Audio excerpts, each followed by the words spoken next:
His controversial plan to send asylum seekers to Rwanda looks set to take off later.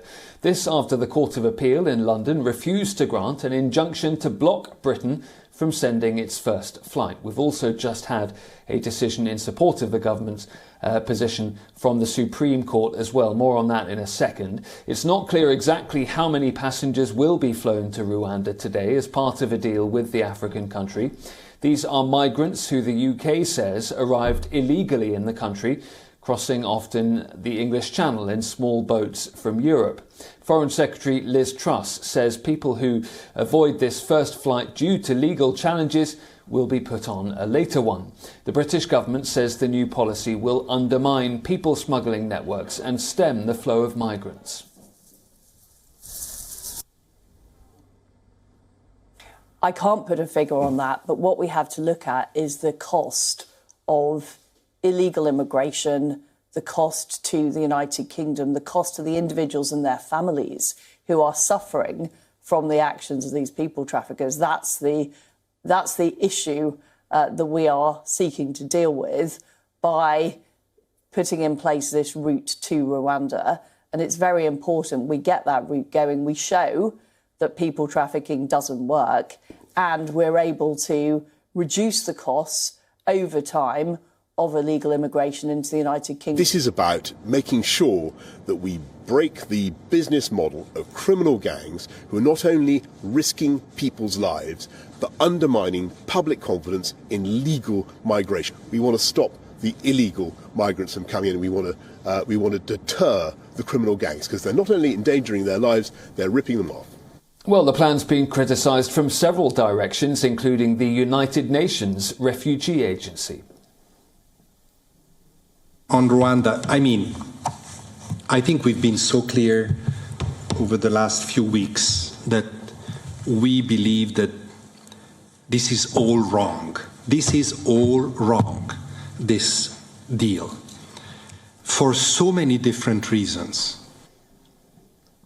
Well, last week it was reported that Prince Charles is also speaking out privately against the deportation plan. It's claimed that he has spoken of finding the policy appalling. Protesters have gathered outside the Home Office to express their anger at the scheme. And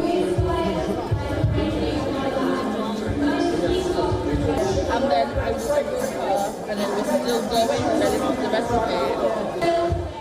We are one world, one people, and we need to look after all the peoples of the world, yes, with the resources that we have to be able to do that. We have to say no to the hostile environment. We have to say no to this cruelty.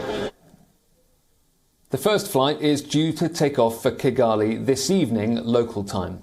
The policy is intended to deter migrants from crossing the English Channel from France in small boats. Over 10,000 people have crossed the Channel to reach the UK so far this year. Last year, more than 28,000 people made that crossing. Boris Johnson says criminal gangs are selling migrants false hopes, and his plan is to break their business model. Well, let's get more from UK correspondent Giles Gibson now, who's joining me now. Giles, it does look like this flight is going to take off with just a handful of people on board. How does the government justify that? Yeah, Ollie, some breaking news just coming in the last few minutes. We've been hearing that the Supreme Court here in the UK is not going to hear an appeal that was made against a ruling that was made in the High Court. So that is one of the legal barriers really cleared, allowing this flight to take off in the coming hours. As you say, it is very difficult to really get an exact sense, an exact number of how many asylum seekers are going to be on this flight, but we are hearing reports that it is already declining below 10, so we're already into the single figures in terms of the number of people who are going to be on this flight, and there are also several legal challenges against individual cases, individual asylum seekers, so we could see that number decline even further in the hours before this flight actually takes off. According to the reports we're getting, this is costing the taxpayer, this charter flights that the UK government has arranged, around £500,000. So that's